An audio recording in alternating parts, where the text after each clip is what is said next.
안녕하십니까. 6.25 기똥이 인사드립니다. 충성!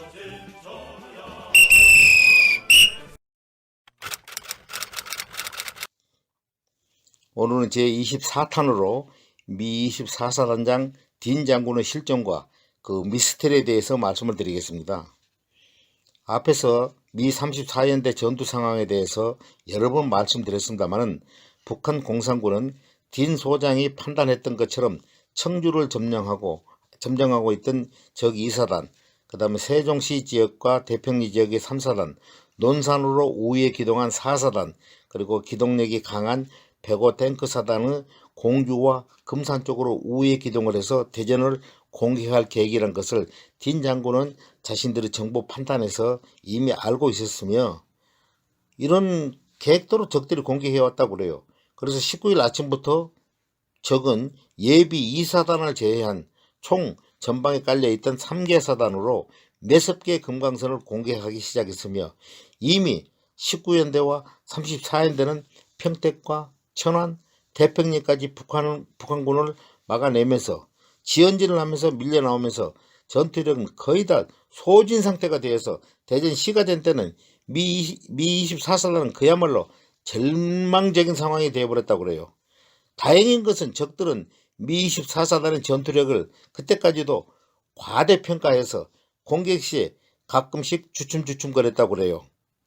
딘 장군의 실종 상황은 딘 장군을 통역으로 보좌했던 한국군 대령의 김길준 씨와 민간인 신분의 통역관 김환덕 씨의 증언을 위주로 해서 제가 설명을 드리겠습니다.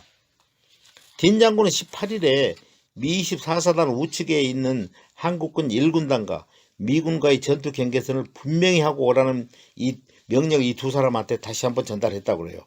그래서 이 두 사람은 보은에 위치한 김홍일 사단장을 만나고 다시 대전으로 돌아왔는데 공산군들은 17일 밤부터 민간인 복장으로 위장을 해서 18일에도 여기저기 침투해서 총을 쏘고 다니면서 전투 지경선을 분명치 않게 하지 않았더라면 자칫하면 큰일 날 뻔했다고 그래요.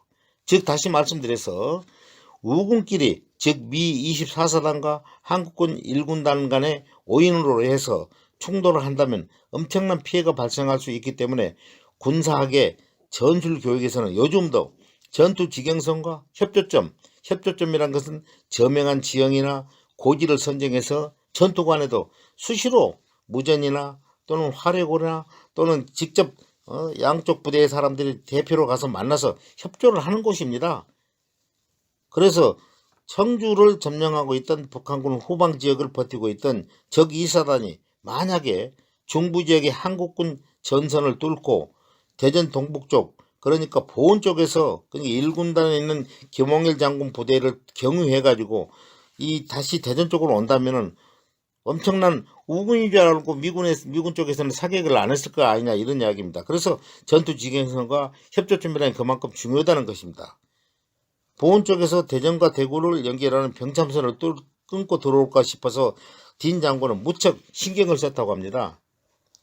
17일 한국군의 전시작전권까지 정일군 총장에서 메가더 사령관을 넘어간 다음에 이미 그 전날에 16일에 대전의 충남도지사 관사에 있었던 이승만 대통령도 대구로 떠난 후였습니다. 그래서 18일부터는 금강산 방어선과 대전 시내에는 단 미 24사단 1개 사단뿐이었다고 그래요. 여기서부터는 미 24사단의 완전 괴멸이 시작이 됩니다. 딘 장군은 19일에 17일부터 큰 피해를 입고 있었던 19연대를 격려차 찾아갔는데 이때까지만 해도 대전 시내 중심부에는 북한군의 정규군은 시내에 들어오진 않았다고 그래요. 미 24사단은 적들에게 사단이 완전히 포위된 것만은 분명히 알 수는 있었다고 그래요. 충청남도 도청에 사단 주유소에 있는데 이 주유소에서 남쪽으로 좀 내려다보면은 직선거리 1km 정도밖에 안 되는 보문산 종톡에서 북한군 게릴라들이 개인호를 파는 것이 빤히 들여다 보였다고 그래요. 만약 개인호를 파고 있던 북한 게릴라들이 박격포를 한 뭉이라도 가지고 있었다면 미 24사단 주유소를 완전히 녹였을 거라고 통역보좌관들이 말을 하고 있습니다. 딘 장군은 얼굴이 까맣게 타고 팔뚝은 모기 등에 물려가지고 퉁퉁 부어 있었고 군복도 땀에 절여가지고 엉망인데도 딘 장군은 당황하지 않고 대전을 기필코 사수하겠다고 말을 했다고 합니다. 적이 주력이 대전을 포위한 상황으로 소부대들을 침투시키면서 죄어드는 작전을 펴고 있었기 때문에 솔직히 이미 미24사단은 사기가 엉망이 되어버려서 대전을 빠져나가고 싶었다고 그래. 이 두 통역관들은 한국군에 연락을 취하고 다녀온 다음에 슬그머니 빠져나가 버리면 그만이라는 생각을 갖기도 했는데 딘 장군의 형편없는 몰골을 보니까 차마 한국인으로서 그럴 수가 없었다는 양심의 가책을 느꼈다고 그래요. 그래서 끝까지 같이 함께 했다고 그래요. 20일 새벽부터는 대전 시내의 북한군 탱크가 본격적으로 공격을 합니다. 20일 새벽 4시쯤 되니까 북한군 탱크 세대가 유성 쪽에서 대전 쪽으로 밀고 들어오면서 유효 포격을 해오니까 미군군들은 3.5인치 대전차 로켓포로 대응하기도 했지만 대전 시내의 미24사단은 엄청난 소용돌이에 빠지고 말았습니다. 이때 앞에서도 말씀드렸듯이 딘 사단장이 직접 3.5인치 로켓포를 들고 북한군 탱크 부대를 쫓아가 파괴한 시점이기도 합니다. 7월 20일 저녁 5시쯤 되니까 적이 정규군이 들어온 후부터는 대전 시에는 완전히 불바다가 되어버렸다고 그래요. 이미 300여만 명 이상의 피난민들까지 뒤엉켜 시내는 그야말로 엄청난 소용돌이에 휘말려 버렸다고 합니다. 딘 장군은 그때서야 후퇴 명령을 내렸지만은 질서 있는 후퇴를 하기에는 기대하기 어렵다고 그래요. 그래서 각자 도생, 알아서 후퇴하는 뿔뿔이 후퇴가 되고 말았다고 그래요. 김길준 씨는 1기 대대 규모만 살아남은 미 19연대와 함께 보문산 아래쪽 지금의 태미고개와 중구청장 길은 완전히 차단됐기 때문에 중구청 있는 위치가 완전히 차단이 됐기 때문에 동쪽의 대전역 쪽으로 골목을 이용해서 옥천 쪽으로 향해서 달려갔지만은 그나마 옥천 쪽으로 가는 굴다로 완전히 막혀있는 것을 보고 김길준 대령은 한국군 대령 계급장을 달고 있었는데 내가 우군이 있는 옥천 쪽으로 안내할 테니까 모두들 나를 따르시오 하고 고함을 질렀다고 그래요. 그러나 한 명의 미군도 따르지 않았다고 그래요. 할 수 없이 혼자서 샛길로 걸었더니 길 잃은 10여 명의 미군들이 따르기 시작했으며 아침 10시경 옥천으로 빠져나왔다고 합니다. 나중에 들으니까 대전을 철수하던 딘 장군은 차단된 굴다리 입구에서 미군들을 만나서 아까 안 따라왔던 미군들을 이야기하는 겁니다. 옥천 쪽이 아닌 금산 쪽으로 가다가 실종이 됐다는 것을 알았다고 그래요. 딘 장군의 그의 자서전 한국전쟁 체험수기 죽음의 세월 3년을 보면은 이렇게 나와 있더라고요. 딘 장군이 끝까지 대전에 남았던 이유는 첫째는 미군 부대의 사기를 유지하고 둘째는 한국군의 모든 지휘관들에게 나는 이렇게 싸운다. 그래서 모범을 보이면서 그들에게 신뢰를 얻고 셋째는 북한 공산군의 전투 상황을 직접 보기 위해서 열심히 싸웠다고 그렇게 기술하고 있습니다. 이대로 증언을 한번 더 들어보겠습니다. 20일 되니까 공주, 대전 비행장, 신탄지 쪽의 금강선을 방어하고 있던 미군들이 모두 패했다는 연락이 오고 나니까 딘 장군은 사단 지휘부 쪽에 남아있던 1개 대대 병력에게도 영동 쪽으로 후퇴하라는 명령을 내렸다고 그래요. 이때 딘 장군의 모습은 잊을 수가 없었다고 그래요. 3일 밤낮을 한숨도 자지 못한 그 사단장은 눈에는 핏발이 서고 전신이 흙과 땀투성이가 됐는데도 꿋꿋한 자세였으며 그는 부하들에게 여보게들 자네들 조심들 해서 잘 빠져나가게 이런 말을 한 것이 마지막이었다고 그래요. 마지막으로 그런 말을 했다고 그래요. 북한군 벽호 탱크 사단은 정치군관으로 있다가 나중에 규순한 오교환 씨 증언에 의하면 이 오교환 씨 증언은 이 앞에서 제가 간단히 좀 설명을 드렸죠. 21일에는 대전시에는 북한군 수중에 완전히 들어왔다고 그래요. 우선 놀란 것은 미군의 방대한 그 전쟁 물자가 거의 그대로 쌓여 있더라고 그래요.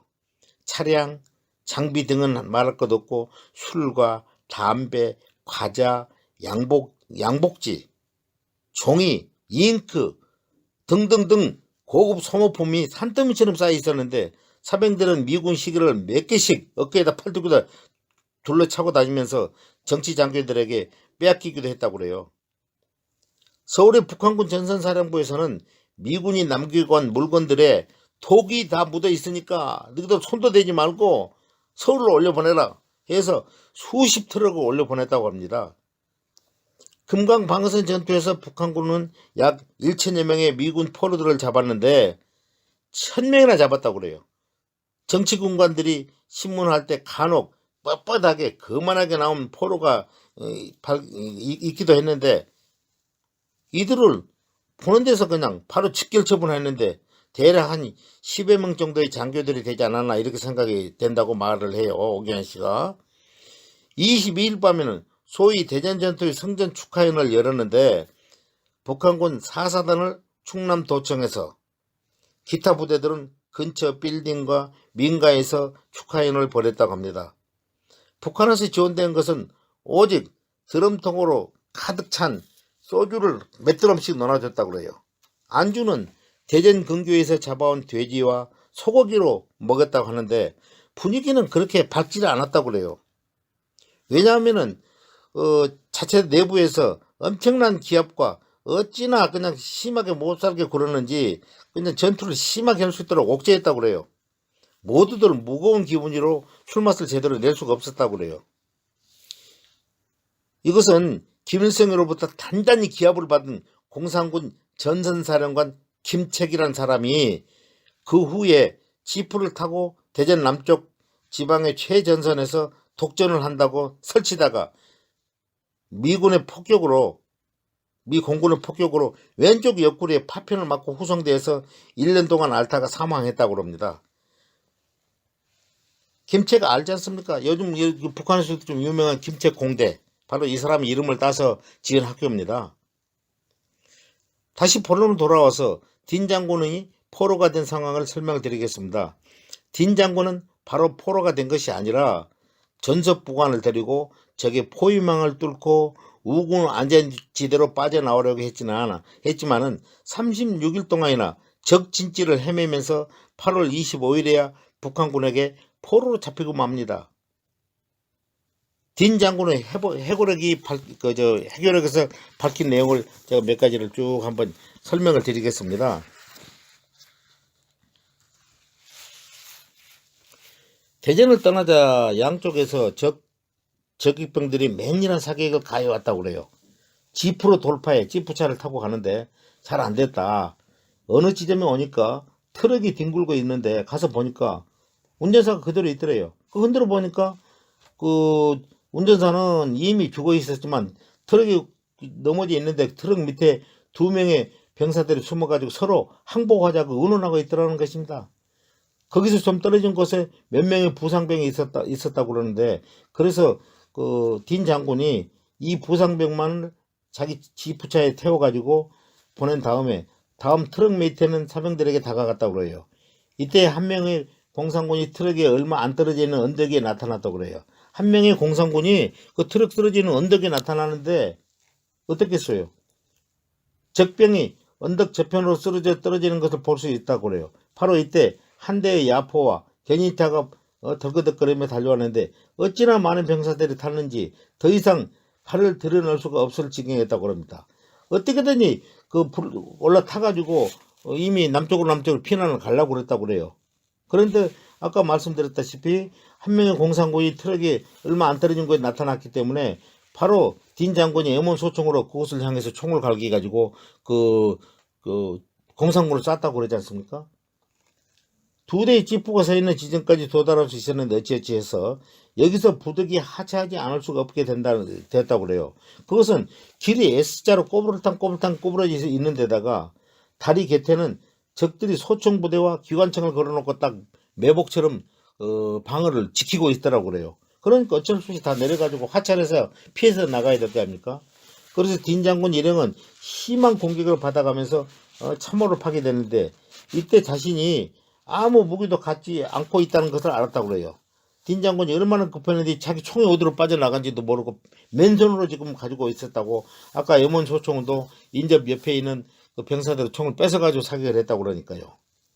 염원 소총은 아까 타고 온 그 야포 견인차 병사에게 줘버렸고, 권총은 어디서 어떻게 빠져나간지도 없어졌다고 그래요.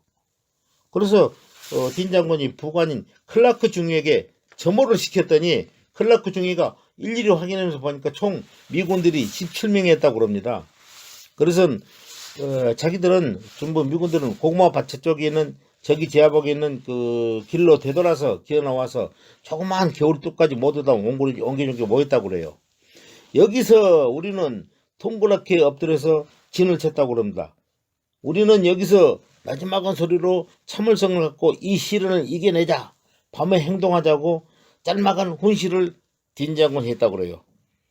이때의 이 사람들의 사정은 정말 절망적이죠. 가장 기묘한 그 전쟁에서는 물을 담아가지고 다니지 않으면 안 되지 않습니까? 가장 기묘한 수통 몇 개밖에 없었다고 그래요.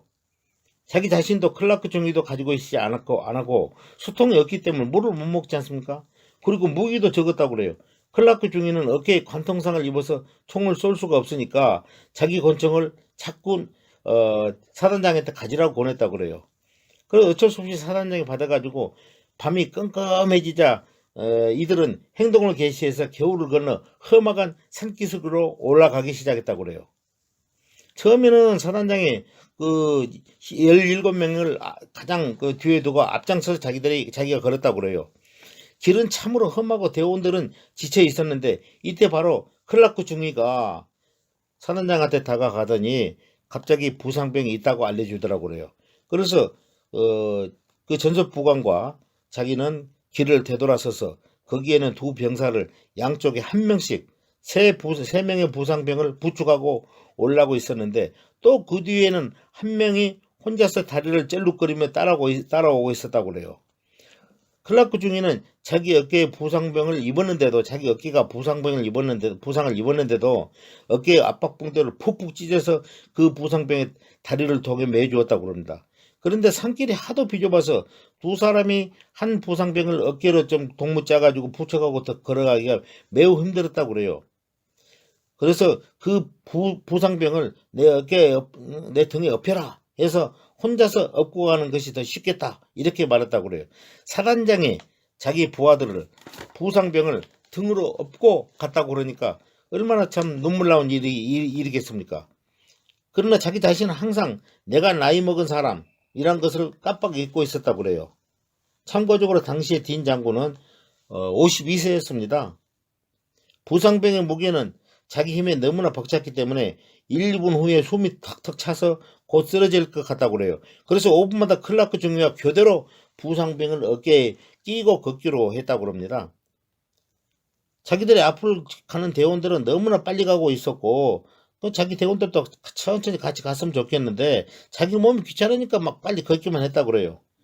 그것은 그들도 고의가 아니라 자기가 어디에 있는지를 몰라서 그리고 어둠 때문이었고 또 클라크 중위가 부추구에 가고 있는 부상병은 가끔 헛소리를 하면서 자꾸 물을 달라고 하더라고 그래요. 사실 물은 딘 장군이나 부관도 클라크 중위도 죽도록 마시고 싶었다고 그래요. 그래서 앞장서가는 병사들의 뒤를 따르려고 했으나 할 수 없이 자주 멈추어 쉬지 않을 수가 없었기 때문에 이렇게 해서 또 한 번 쉬고 있을 때 어둠 속에서 물 흐르는 소리가 들렸다고 그래요.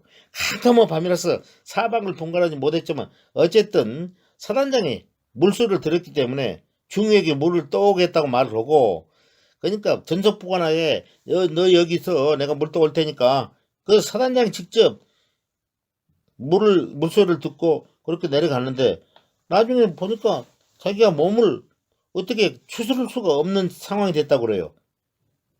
그것은 나중에 말씀드렸는데 그 낭떠러지에 떨어져가지고 굴러 떨어졌다고 그래요. 사단장이 야간에 얼마나 높은 거 떨어졌는지 본인이 그러니까 거기서 기절을 해버렸겠죠. 자기가 다시 정신을 차렸을 때는 얼마 동안이 지났는지 모르지만은 참 머리가 상처가 나고 피가 흐르고 그러고 있는 것도 몰랐다고 그래요. 그래서 다행히 땅에 코를 묶고 엎드려 있었고 손과 무릎을 짚고 일어서려 갈 때도 비로소 어깨가 자기가 부러졌다는 걸 알았다고 그래요. 어깨뼈가 무섭게 쑤시기 시작했는데 딘 장군은 심한 현기증과 멀미에 머리를 다쳤으니까 멀미가 나가지고 참 고통을 받았다고 그래요. 시계는 밤 12시 반을 가르치고 있었는데 바로 자기가 쓰러져 있는 곳은 낭떠러지 절벽의 한 구석이었다고 그래요. 그래서 딘 장군은 함께 가던 일행으로부터 약 20야드 이상은 더 떨어져 있었다고 생각하지 않는다고 그래요. 그러나 어떻게 돼서 낭떠러지에 굴러 떨어졌는지는 통 알 수가 없었다고 그래요. 기억을 못했다고 그래요. 또다시 아까와 마찬가지로 물 흐르는 소리가 들려와서 심한 갈증에 사로잡혀가지고 기어서 그곳으로 가보았더니 바위 틈에서 샘물이 졸졸졸졸 흐르고 있었다고 그래요. 두 손으로 정신없이 물을 떠서 얼굴을 씻고 마셨다고 그래요. 그 다음에는 자기는 또다시 팔과 무릎으로 기어서 언덕으로 오르기 시작했다는 것을 기억하고는 있는데 그때 다 올라간 다음에는 정신을 잃고 쓰러졌다고 그래요. 의식을 되찾았을 때는 약 10여 명가량의 적군이 불과 10야드면 얼마나 가까운 거랍니까? 떨어진 곳에서 서성되고 있는 것을 볼 수 있었는데 그들도 딘 장군을 발견하지 못했다고 그래요. 그러나 먼 동밑에서 동력 하늘이 밝아오는데도 그들은 끝까지 자기를 발견하지 못했다고 그래요. 왜 나를 발견하지 못했는지 모른다. 그들은 내가 가려던 큰 길을 향해서 험한 산마루 같은 언덕으로 기어 올라가게 가버렸다고 그래요. 자기를 발견하지 못하고 북한군이 큰 길을 향해서 험한 산마루 같은 언덕길로 기어 올라가더라 이거예요.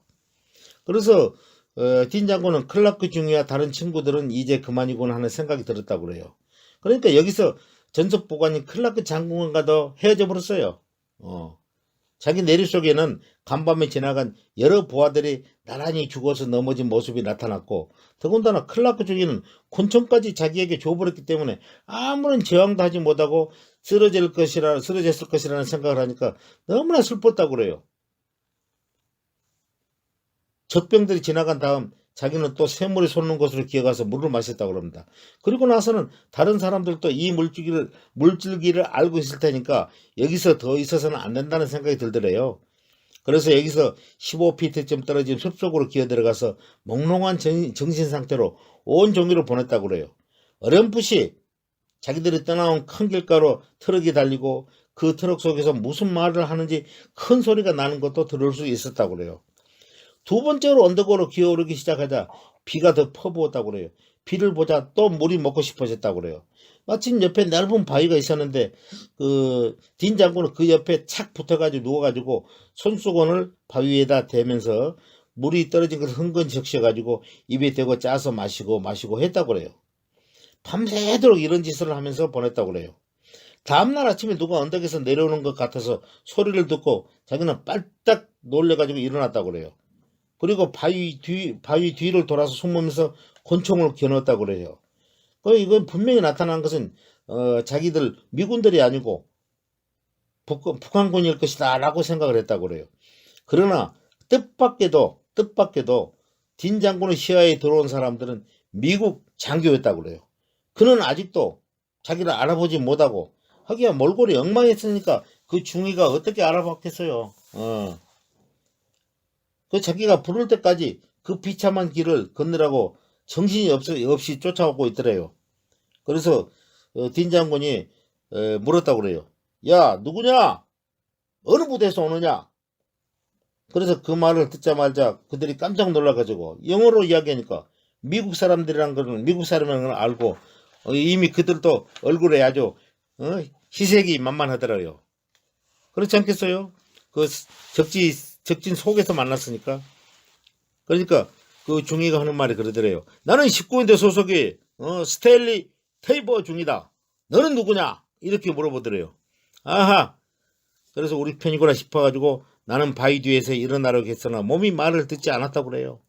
그래서 딘 장군이 바로 답변을 어떻게 했냐면 나는 이런 꼴을 만들게 한 책임자다. 그러니까 자기가 이 부하들을 이런 꼴로 만들게 한 책임자라고 이야기를 했다고 그래요. 이렇게 대답을 하니까 서로 얼싸안고 만나가지고 그 중위하고 사단장이 울었다고 그래요. 이미 전속보관 팀은 어디로 가는지 행방불명이 됐으니까 모르고. 그래서 테이버 중에는 금강 주변을 지키기 위해서 자기가 이미 투입시켰던 19연대 소속의 대대 장교였다고 합니다. 후태중에 교통 차단을 당해서 할 수 없이 여기까지 이렇게 걷게 와서 걷게 됐다고 합니다. 이런 이야기를 하더래요. 그래서 그 사람들은 그날 아침 손을 잡고 함께 걸었다고 합니다. 테이버 중에는 카빈 소총을 갖고 있었고 자기는 다리에 권총을 질끈 동여맸다고 그래요. 그 딘 소장이 자기 다리에 권총을 절대 이제 잊어버리지 않겠다는 마음으로 동여맸다고 그래요. 이때까지 항상 걷기를 좋아하는 사람이었는데 그래서 보행에 있어서는 보통 사람보다도 훨씬 잘 걸었는데 그날만은 그렇지 않더래요. 다리가 절고 갈비뼈가 결리고 해서 자주 쉬었다고 그래요. 쉬었다가 다시 걸을 때마다 테이버 중에는 나를 부축해서 일으켜 주었지만 얼마나 가지 못했다고 그래요. 그래서 사단장이 하는 말이 야 테이버 먼저 가라. 나는 혼자 가면 빨리 빠져나갈 수 없으니까 나는 혼자서 피하겠다. 그래서 자네들은 여기서 우물쭈물 할 필요가 없다. 그러니까 먼저 가라. 이렇게 말하자 테이버 중에는 그렇게 말했다고 그래요. 아닙니다 사단장님. 둘이 가야만 혼자보다 더 유리합니다 하면서 자기 말을 전혀 들으려고 하지 않더라는 거예요. 테이버 중위와 딘 장군은 걷고 또 걷다 보니까 얼마나 답답하겠어요. 큰 길가에 나서게 되는데 그런데 그 길은 넓은 벌판을 끼고 있어서 자기들의 길을 건너려고 할 때마다 적병들과 차량들의 눈에 띄곤 했기 때문에 그래서 할 수 없이 숲을 속으로 다시 금산을 향해서 숲을 속으로 들어가 가지고 남하하기로 했다고 결정을 했다고 그래요. 오후에 한 천막 속으로 기어 들어갔다고 그래요. 그 천막은 대전에서 피난온 모자들을 어머니와 아들 단 둘이 만들어 놓은 것이었다고 그래요. 물론 이 모자들은 영어를 전혀 할 줄 몰랐다고 그래요. 그러나 고맙게도 그들은 자기들에게 밥을 주면서 지금은 위험하니까 어두울 때까지 천막 속에 들어가 있으라고 했다고 그래요. 그 덕분에 딘 장군과 또 중위는 눈을 좀 붙일 수 있었다고 합니다. 잠이 깬 후 영동으로 좀 인도해 줄 수 없냐고 가르쳐줄 영동 가는 길을 좀 안내해 줄 수 없냐고 부탁했더니 거기도 적군 손에 들어갔다는 것은 손짓으로 해서 그야말로 몸으로 표현하면서 가르쳐 주더랍니다. 만약 이 소식이 정말이라면 자기들은 극히 불리한 지점에 들어서 있다는 것이 된다고 이렇게 딘 장군이 평가를 했다고 그래요. 그래서 우리는 김천을 향해서 동쪽으로 간다는 것이 매우 위험하다는 것을 알게 되었다. 그곳으로 가면 좁다란 산길을 타고 가야 하는데 그 영동 주변 마을에는 이미 공산군이 꽉 차 있을 것이다. 이 지역은 내가 군정관으로 있을 때에도 공비가 득실거려서 토벌대를 배치했던 곳이다. 이렇게 본인이 생각을 하고 말을 해줬다고 그래요. 그래서 딘 장군을 다시 금산 방향을 돌려가지고 나무로 내려간 다음 그곳에서 무주로 가서 대구로 빠져나가야 되겠다 이렇게 생각을 했다고 그래요. 그날 저녁 딘 장군 일행은 남쪽을 향해서 무조건 걷기 시작했다고 그래요. 확실한 기억은 없지만은 기억이 나겠어요. 그 밤중에 헤맸으니까. 길가를 아마 이틀쯤 정도인가 3일 정도 걸었는데 조그마한 마을에 나타났다고 그래요. 금세 온 마을 사람들이 자기들을 둘러쌌다고 그래요. 나는 딘 사장 이야기입니다. 나는 먹을 것을 좀 달라고 그랬다고 그래요. 그러자 몇몇 사람들이 물과 생쌀을 갖다 주었고 날계란도 한 사람에게 2알씩 나눠줬다고 그래요. 이들 중에는 두 사람이 영어를 좀 할 줄 알았는데 한 사람은 아주 잘하고 한 사람은 아주 서툴렀다고 그래요. 마을 사람들은 모두 자기 편처럼 친근하게 보였기 때문에 딘 장군은 그들에게 만일 당신네들이 우리를 대구까지 안내해 준다면 상금으로 100만 원을 주겠다고 말해 보았다고 그래요. 그때 환율로 860대 1이었으니까 미국 돈으로 약 1100달러가 된다라고 딘 장군이 그 자서전에서 그렇게 이야기를 하고 있어요. 한국 사람들은 영어를 곧잘해도 계수에는 계산에는 그리 박지 못하다는 것을 잘 알고 있기 때문에 자기는 땅바닥에다 100이라는 숫자를 쓰면서 그 액수를 아랍의 숫자로 써서 보였다고 그래요. 그래서 딘 장군 일행은 영어를 꽤 잘하는 자가 자취를 나중에서 그 사람이 어디로 감췄다는 걸 알았다고 그래요. 그것을 전혀 모르고 있었는데 나중에서 알고 영어에 아주 서툰 자가 나의 그 제의에 딘 장군의 제의에 쉽게 응낙을 해가지고 연방 영어도 잘 못하면서 그냥 뭐라고 뭐 오케이만 연발하면서 자기를 따라오고 하더라는 겁니다. Come on, 오케이, come on 이런 식으로 말한다. 그는 딘 장군 일행에 우선 자기 집에 가서 좀 쉬었다가 내일 새벽에 대구로 안내하겠다고 말을 했다고 그래요. 그는 마을 한쪽에 있던 어떤 집으로 자기들을 데리고 갔는데 거기서 테이버 중위와 자기는 군화를 벗고 방 안으로 들어갔다고 합니다. 한국 사람들은 우리 함께 앉아서 서툰 영어로 자기 마을 사람들은 어느 편에 붙어야 하느냐고 묻는 것이더라는 겁니다. 그는 연필로 중위에다 한쪽에는 미군의 손을 내밀고 그 반대쪽에는 공산군이 손을 내밀고 있는 그림을 그리면서 입장이 매우 곤란하다는 것을 표현한 것을 겨우 알아들었다고 그래요. 그래서 딘 장군은 마음이 이들이 변하지 않을까 몹시 걱정을 하면서도 어느새 잠에 골아떨어졌다고 그래요. 몇 시간 후에야 아마 이른 새벽 같았는데 총소리에 놀라서 잠이 벌떡 깼다고 그래요. 그 한국 사람은 총성이 나자마자 쏜살같이 문 밖으로 뛰어나갔다고 그래요. 그러면서 영어를 잘 못한 사람이 하는 말이 적들입니다. enemy 이렇게 외치더랍니다. 그래서 테이버 중에는 이렇게 말하면서 카빈 소총을 끌어잡고 밖에서는 이내 고함 소리가 들렸다고 그래요. 나와라 이 외국놈들아, 이 코쟁이들아, 죽이지는 않을 테니까 나와. 우리는 인민군이다. 나와라. 내가 이때까지 딘 장군의 그 자서전을 보니까 여태까지 들어보지 못한 아주 세련된 영어로 이렇게 이야기를 하더랍니다. 나와 이 외국놈들아, 죽이지는 않을 테니까 나와. 우리는 인민군이다. 나와라. 이렇게 이야기하더랍니다. 그래서 끝까지 나가지 않았다고 그래요. 그러나 자꾸 재촉을 하니까 할 수 없이 자 어차피 닥친 운명이니까 나가자 해가지고 전투화부터 신고 군화부터 신고 빨리 그들이 부르는 쪽으로 나갔다고 그래요. 그래서 나가려고 보니까 문제가 돼가지고 안 되겠다 싶어 다시 다른 방향문으로 빠져나갔다고 그래요. 총알을 피하여 바로 옆집에 있는 옥수수 밭 속으로 뛰어들어서 언덕을 향해서 기어 올라갔다고 그래요.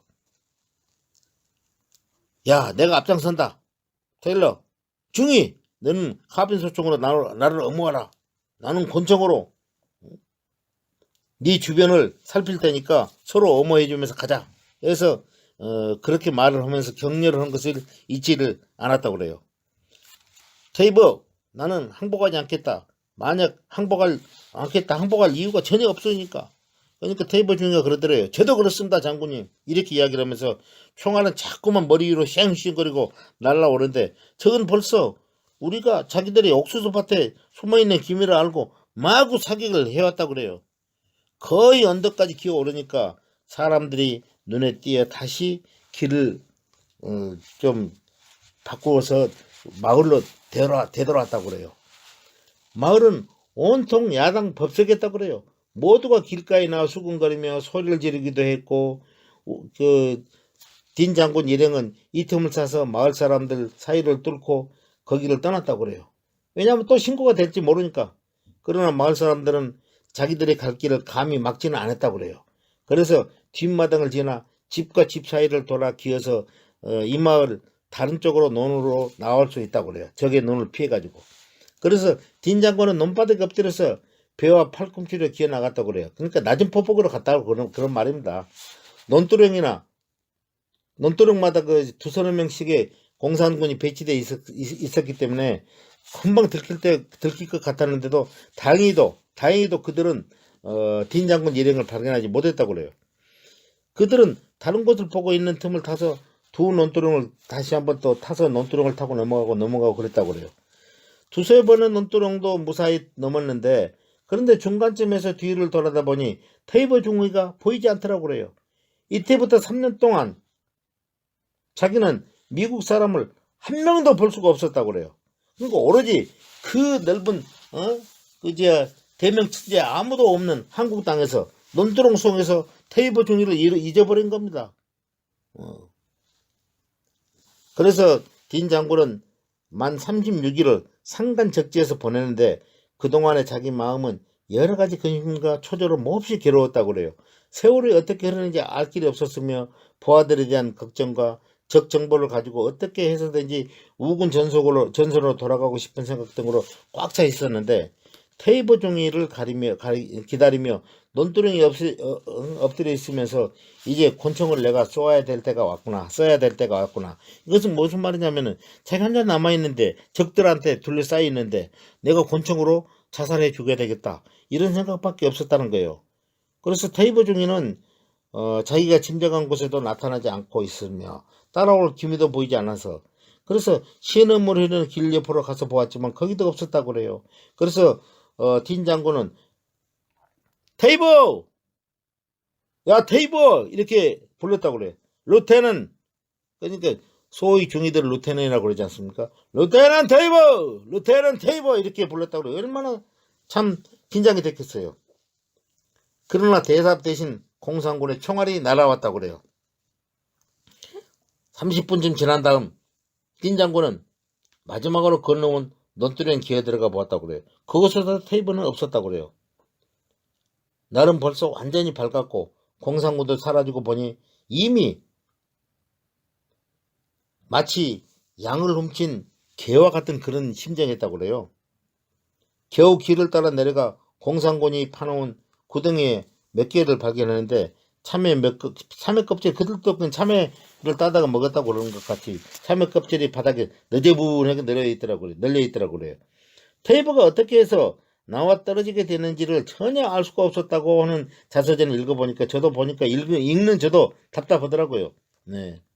짐작컨대 고개를 숙이고 곧장 간다는 것은 여간 고된 일이 아니기 때문에 아마 자기도 모르게 다른 곳으로 방향을 잡았는지 모른다.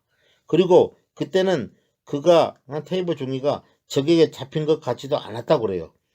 하지만 훨씬 나중에 이게 휴전 후에 한 일인데 테이버 종이는 8월 4일에 포로가 돼서 대전으로 후송되었다고 하니까 며칠은 더 숨어 있었던 것으로 그렇게 생각이 되더래요. 딘 장군 생각에.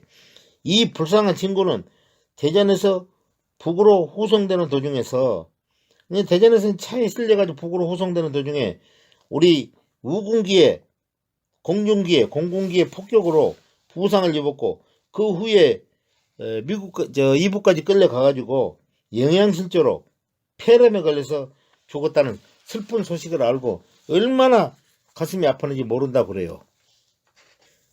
딘 장군의 적지에 36일 동안의 엄청난 고생은 말로 다 표현할 수 없었지만은 여기에서 결국은 나중에 이제 포로가 되지 않습니까? 무주 지역에서. 그러니까 이런 것을 봤을 때에 딘 장군은 참 정말 그 슬픈 그 상처를 안고 혼자 고군분투하지 않았나 이런 생각이 들어요. 딘 장군은 최종적으로 그러니까 진안 보안서라는 곳으로 끌려갔습니다. 북한군들한테 붙잡혀가지고요. 그래서 끌려가서 앉아 있는데 눈에 그 보이는 달력이 보이더래요. 벽에 걸려있는. 그런데 그날이 우연찮게도 8월 25일이라는 것을 알 수 있었다고 그래요. 그래서 딘 장군이 잡힌 그 날짜가 공교롭게도 딘 장군이 부인하고 결혼했던 결혼 기념일이었다고 그래요. 그래서 여기 몸수색을 다 당하면서 안 호주머니에 소중히 간직했던 아내와 아들, 딸과 함께 찍은 가족 사진을 모두 다 빼앗긴 다음 전주 형무소로 끌려갔다고 그래요. 그래서 이 형무소도 딘 장군이 군정장관으로 있을 때 한번 시찰한 적이 있던 그 낯익은 곳이었다고 그래요. 그래서 그곳에 자기가 다시 또 한번 와봤던 곳인데 이제는 그 영의 몸으로 형무소에 갇히고 보니까 얼마나 그것도 결혼 기념일 날 말입니다. 얼마나 마음이 서글펐겠습니까? 그래서 이게 참 운명도 참 얄궂은 운명의 장난이다 이런 생각을 가졌다고 그래요. 그리고 나서 이제 그 휴전 후에 딘 장군의 아들이라는 사람이 공군 장교였는데 일부러 아버지 때문에 한국을 지원했어요. 한국 근무를. 그래서 63년도 7월 달에 딘 장군 아들이 미 공군 조종사였는데 진안을 방문해가지고 아버지의 증언을 토대로 해가지고 그때 당시에 진안 그 농가에서 주민들이 숨겨주었던 그 은인들을 찾아가지고 가서 거기서 본인이 차고 있던 시계를 그분들한테 선물로 주기도 했고, 그런 다음에 그때 당시에 처음에 밭둑에서 만났는데 그 만났던 그 밭둑 장소에 전나무 2그루를 심었다고 그래요. 그래서 그 후로 한 그루는 죽었는데 한 그루는 그 후로도 잘 자라고 있었다는 이야기를 들었다고 그래요. 그래서 이런 것을 봤을 때에 딘 장군도 한국을 그만큼 많이 사랑을 하지 않았느냐, 그렇게 제가 추측을 해볼 수가 있습니다. 후일담입니다만은 6.25 길동이가 1984년도에 한미 연합군 사령부에 근무할 때에 우연찮게 화장실에 소변을 보고 있는데 옆에서 같은 일을 보고 있던 키 큰 미군 장교를 봤어요. 보니까 명찰을 보니까 딘이라고 써져 있더라고요. 그래서 제가 이제 그동안은 한참 한국 전쟁사를 연구를 많이 하고 있었고 흥미가 있었기 때문에 물어봤어요. 혹시 6.25 전쟁에 참가했던 제너럴 딘이라는 사람, 그 사람 당시에 계급 메이저 제너럴이다, 소장이었다. 그러니까 물어보니까 반가우면서 우리 할아버지다, 친할아버지다. 그래서 그냥 거기서 화장실에서 만나가지고 친하게 악수를 하고, 그 다음에 반가워가지고 이제 그 뒤로는 자주 만나가지고 할아버지에 대한 전쟁 역사 이야기, 자기도 할아버지에 대한 추억, 그 다음에 자기 아버지가 공군 조종사였는데 현장을 가서 그 주민들을 만났던 이야기 등등을 많이 해줘요. 그래서 좋다. 그러면 너 언제 한번 할아버지 그 싸웠던 곳을 한번 가보고 싶냐 했더니 흔쾌히 가보자고 그러더라고요. 그래서 제가 그 2주 연속으로 휴일마다 그 미군 부대에서 근무할 적에는 토요일, 일요일 이틀을 그때 당시 쉴 때인데 토요일, 일요일 이틀씩 2번을 갔어요. 그래서 신탄진으로부터 시작해서 금강 방어선 일대를 전부 다 거의 도보로 걸어서 한번 다니면서 봤어요. 그러면서 그 딘 소령이 저하고 같은 사무실은 아니었습니다만은 바로 옆에 있는 인적 건물에서 그 미 8군 사령부의 법무장교 소령이었습니다. 군 법무관이었습니다. 그래서 그 친구랑 같이 돌아다니면서 사진을 다 찍더라고요. 그래서 신탄진 그 다리 철교 있는데, 그 다음에 대평리 일대, 공주 있는 지역, 그 다음에 논산, 그 다음에 그 영동 쪽, 옥천 쪽, 이거 다 찍었어요. 다 찍으면서 사진 최초를 다 하더라고요. 그러고 나서 또 그 다음에는 자기 할아버지가 최초로 이제 그 최종적으로 포로로 잡혔던 신안까지 가서 사진을 다 찍고, 그래가지고 그거를 다시 자기 아버지한테 영상으로 보내주더라고요. 찍어가지고 사진 자료를 해가지고. 그래서 그때가 84년도니까 자기 할아버지 메이저 제너럴 딘 장군은 그야말로 포로로 잡혔다고 3년 6개월 만에 풀려나는데, 84년도에 저랑 같이 그 현장을 많이 둘러봤는데 그 할아버지는 81년도인가 아마도 사망을 했어요. 그러니까 3년만 먼저 그 자리를 가서 보고 자기 할아버지한테 보내줬으면 참 좋았을 뻔했다 하는 아련한 추억을 가지고 있더라고요. 그래서 제가 딘 장군의 손자랑 같이 그 2주 동안을 그 지역을 둘러보면서 그 전적지를 한번 실제로 답사해본 그런 경험이 있어서 제가 후일담으로 말씀을 드린 겁니다. 그래서 딘 장군은 지금까지도 처음에는 한국 사람 아주 경멸하고 싫어하고 미워했던 것처럼 이야기를 했는데, 사실은 한국을 그만큼 사랑을 했기 때문에 3대에 걸쳐서 손자까지 한국에 근무했다라고 저는 확신을 하고 있습니다. 제가 이 금강 방어선에 대해서 딘 장군 실종에 대해서 상당히 긴 시간을 설명을 드렸는데, 금강 방어선 전투가 한국 전쟁 역사에서 그래도 지울 수 없는 가장 치열한 전적지였기 때문에 우선 미 24사단이 싸웠던 그런 처절한 내용을 중심으로 해서 말씀을 드리다 보니까 상당히 길게 제가 말씀을 드렸던 것 같습니다. 자, 이제 결론을 짓겠습니다. 제전 전투에서는 미 24사단이 압도적으로 우세한 적을 맞이해서 잘 싸워서 귀중한 시간을 벌였지만은, 그러니까 워커 장군이 지시했던 야 20일까지 미 24사단은 금강 방어선을 철저하게 꼭 보존해줘야 된다. 그래야만이 나중에 포항을 통해 가지고 올라왔던 미 기병 1사단하고 임무 교대를 할 수 있다라는 이야기를 듣고 20일까지 철저히 지켜줬다는 그런 것을 성공을 했습니다. 그렇지만은 손실은 엄청나게 컸습니다. 15,965명의 병사들과 4,774대의 차량을 가지고 한국에 온 미 24사단은 7월 5일 오산 전투부터 시작해 가지고 21일에 대전 옥천 전투가 끝날 때까지 17일 동안, 단 17일 동안의 전투에서 무려 7,305명 이 병사들이 전사를 했고 장비의 60%를 잃었던 엄청난 전투였습니다.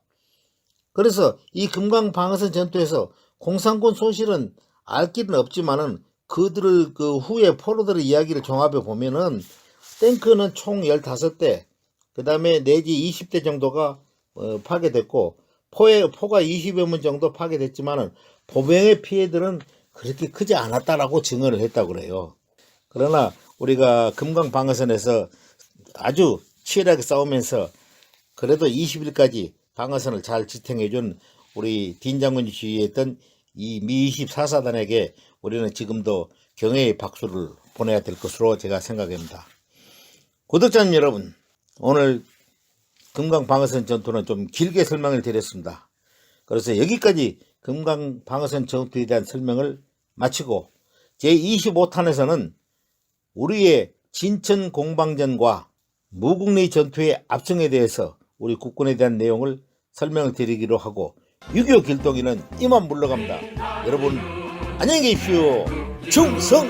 우리들의 표상이라